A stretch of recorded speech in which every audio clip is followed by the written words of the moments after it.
Hi, I'm Dr. Lisa Leal, your everyday health hacker, Chief Medical Officer at Meridian Medical Dental Healthcare, powered by Meridian Health Institute. And our goal is that we want to be your resource for medical and dental information. Today, we're going to do an in-depth discussion about GLPs and Ozempic face, as a lot of people that call it, in addition to how we can prevent the untoward effects of a lot of weight loss. So let's kind of dive in and do a deep dive with a GLP. Well, the first thing is that what is a GLP? Why do we say GLP-1, GLP-2, GLP-3? And as most of my patients know, GLP-3 is my favorite, which is retatrutide. GLP-3R is what we like to say it. So GLP therapy is a glucagon-like peptide. Okay, so what is a glucagon-like peptide? Very hard to say these days. That's why we say GLP. So it works on that receptor. Basically, that is the gut-brain hormone pathway. And that is what allows us to have gastric emptying, feeling satiety. Satiety means that you feel full. Some people will complain that, every evening I've already had dinner, but it's 8 o'clock and I still feel hungry. And now I go and snack. Well, we call that food noise. And when we're able to state food noise, which is kind of my favorite statement, is that if we're able to get that down and decrease it, now we're not craving carbs and sugar or anything at all. I do always share with people that the importance about GLP therapy is that you still have to eat, and we're going to prescribe to you a different type of nutritional plan. And most people will not be eating enough protein. Most people, it starts at about 100 grams of protein that they need to take on a daily basis. When we take a GLP, it's a sub-Q injection. Sub-Q injections can be taken whether it's on the abdomen, the thigh, or the arm. Usually I'll start every patient on the thigh or the arm, and the reason being is that they have less side effects by starting in that location. Once they are very comfortable and they are wanting to have a little bit more, I'm going to say a little bit more happen with the GLP, then they will start injecting in the stomach. The reason why we don't do it first in the stomach is because a lot of people will have nausea because they haven't changed their eating habits.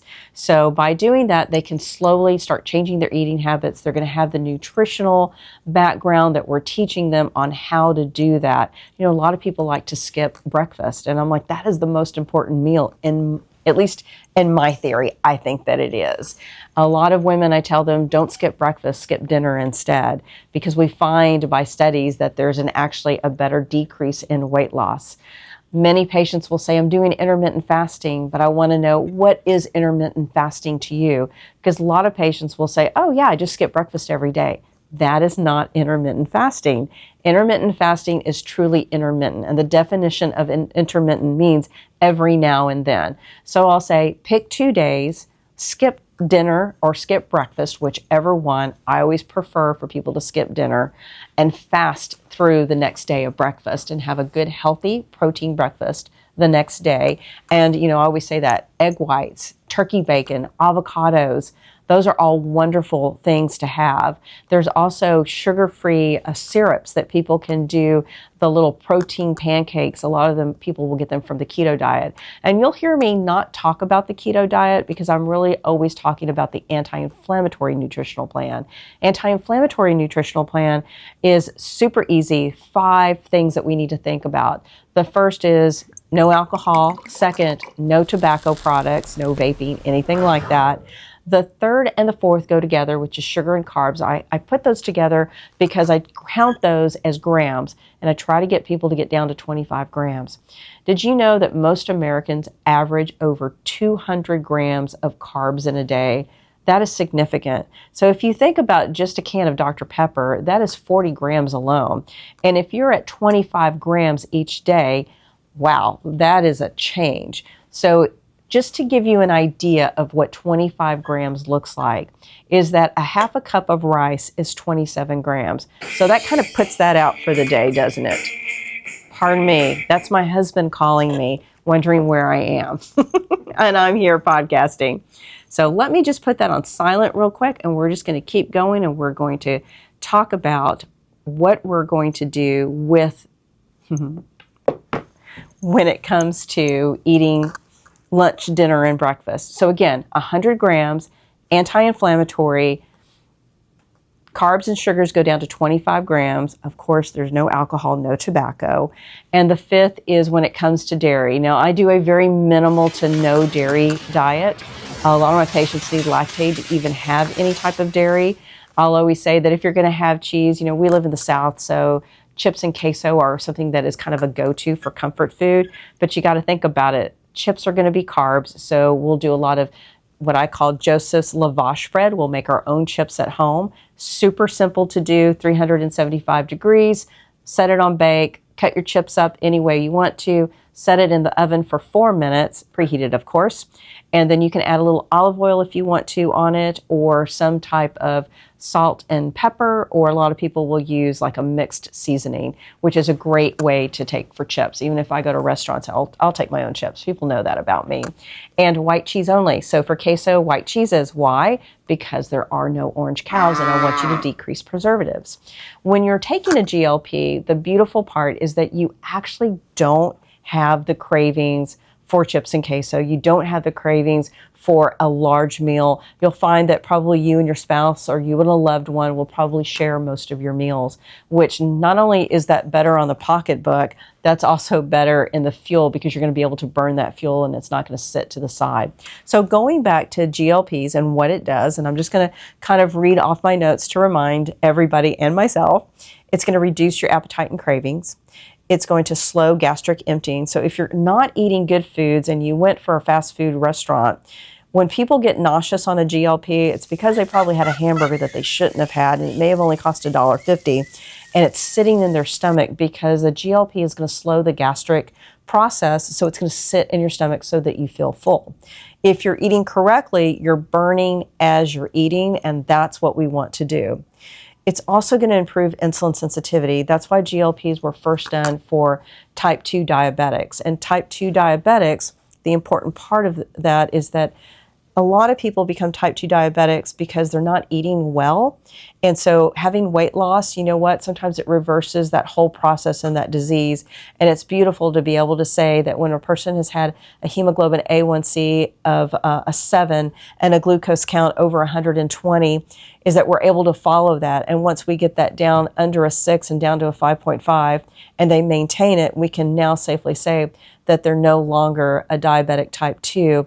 We take them off the GLP because they're able to sustain. However, a lot of them will go on and start eating the way they used to because they don't have that support from the brain to say that their satiety is already filled. So they'll still desire to eat, and then they'll start eating things that they shouldn't be eating. And now we're going to a yo-yo back and forth, and they're gaining the weight back. So that's when we do a lot of maintenance therapy. So there's a lot of patients that will take a small microdose, and when I say microdose, a super teeny tiny amount that they will take not every 7 days. They'll actually take it every 10, 14, 21, and I have some patients at 6, 8, and even 3 months, just when they're getting that food noise, and that helps them to stay accountable and maintaining their weight. During this time, we also have every patient on the weight loss program. They're also going to be lifting weights. When you're over 40, lifting weights is almost more important than your cardio. However, I want you to do them both. So not only in longevity do we look at lifting weights, we have to think about if you're 40s and 50s, what is it going to feel like to be in your 60s and 70s? And in your 60s and 70s, are you able to reach above? Are you able to hang and do a chin lift up and pull up? How many of those can you do? You know, the longer that you hang, there is a sequence showing us that longevity goes with how long that you can hang. So if you are hanging for over a minute and keeping that chin over the bar, oh my goodness, you're doing a great job. So we will count that out with different graphs and tables by monitoring that part of the longevity. The other part of longevity and GLPs, one of the things that I'll always mention is that if you're trying to decide what does longevity look like to me, one of the simple ways that I like to describe it as is that if you have children and your children are little, think about it when they graduate from high school, or they graduate from high school, when they get married, when they have children. Do you want to be at a place where you can be there for those grandchildren? Do you want to be able to run with those grandchildren? Do you want to be able to play and do all the things that they love, which is usually crawling on the floor when they're 2s and 3s? It's a lot of fun to do. You know, my grandchildren are now 13, 11, and 6.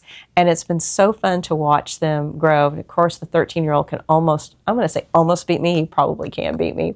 And is just as tall as I am. So it's just so quickly how fast that they grow.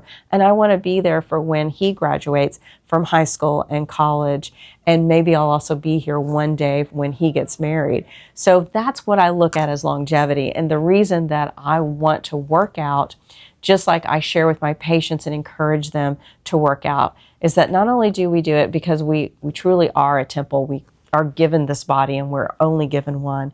And if you guys know my story, you know, with rheumatoid arthritis, when I was in college, in medical school, I should say, in medical school, 3rd year, 4th year, and then the first 2 years of residency, I was in a wheelchair.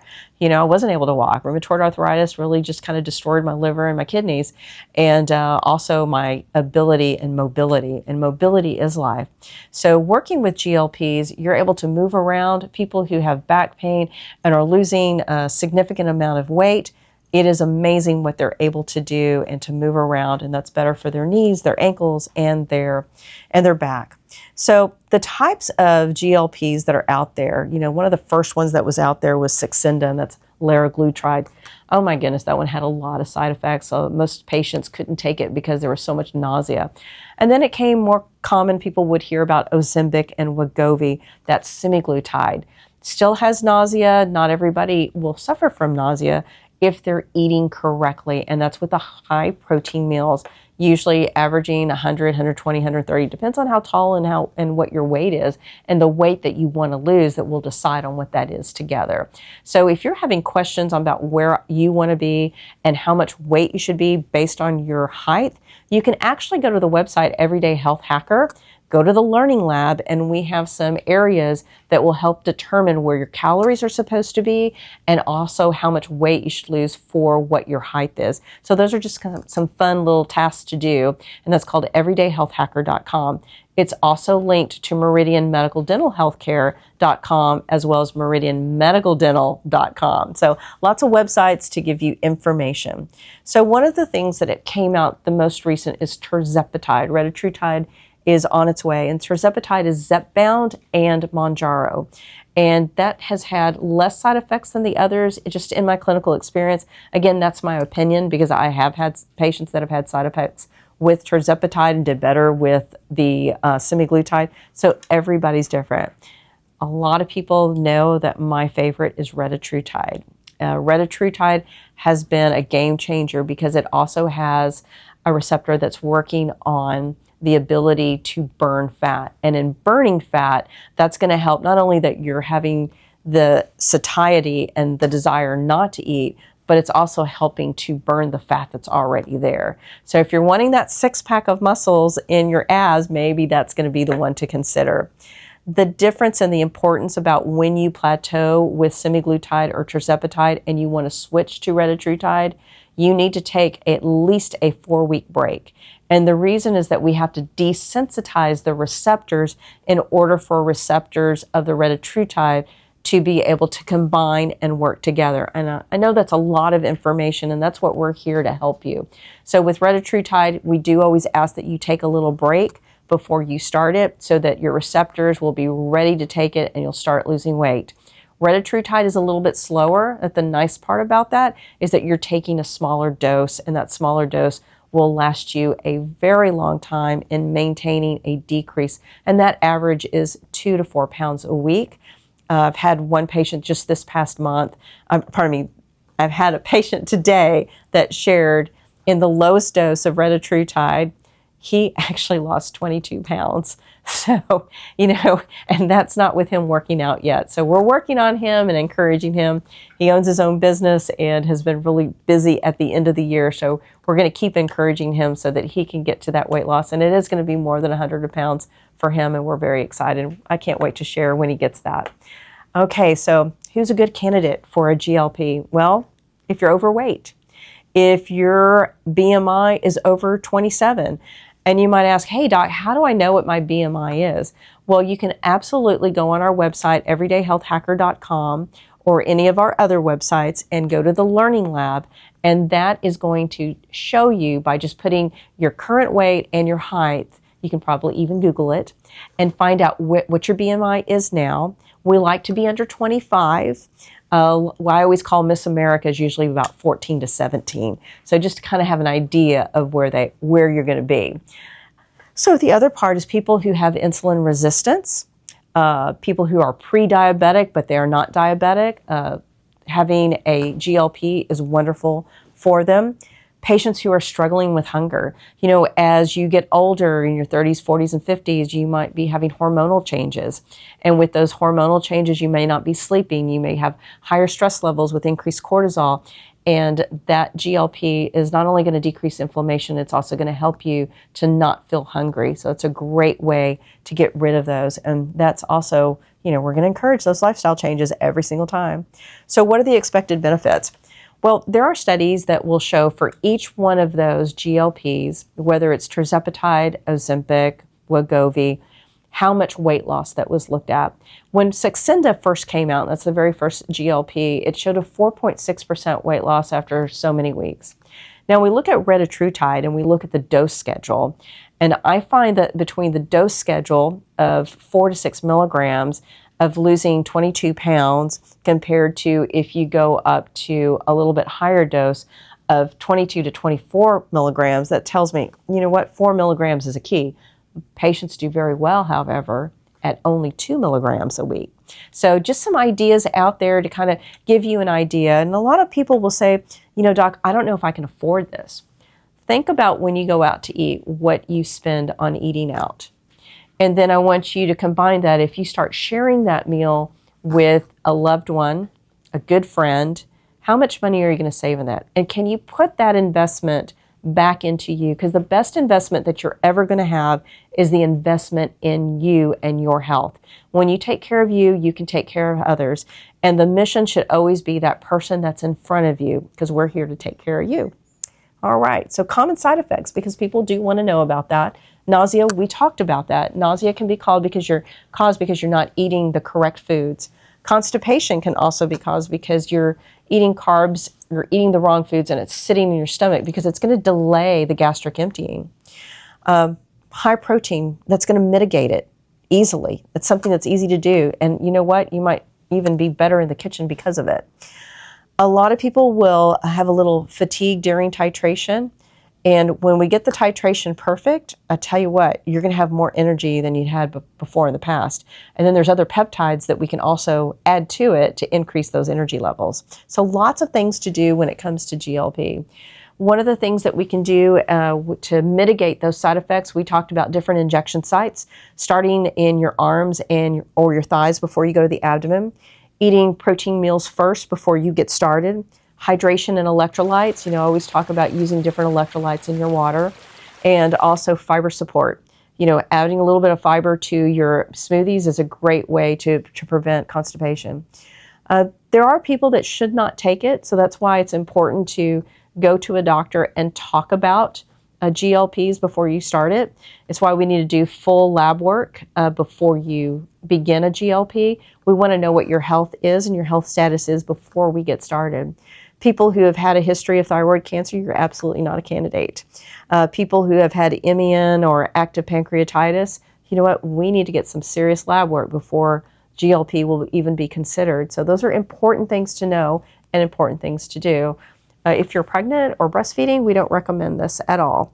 Clinical pearls, you know, people can get a little bit of resistance to these medications, and that's why I talked about sometimes we change the different GLP from a GLP-1 to a GLP-3. So lots of things that we can do to help you to balance your hormones, your peptides, and have an optimal health, because we want a great longevity in the future. We want to be able to race with the grandkids, is how I always say it.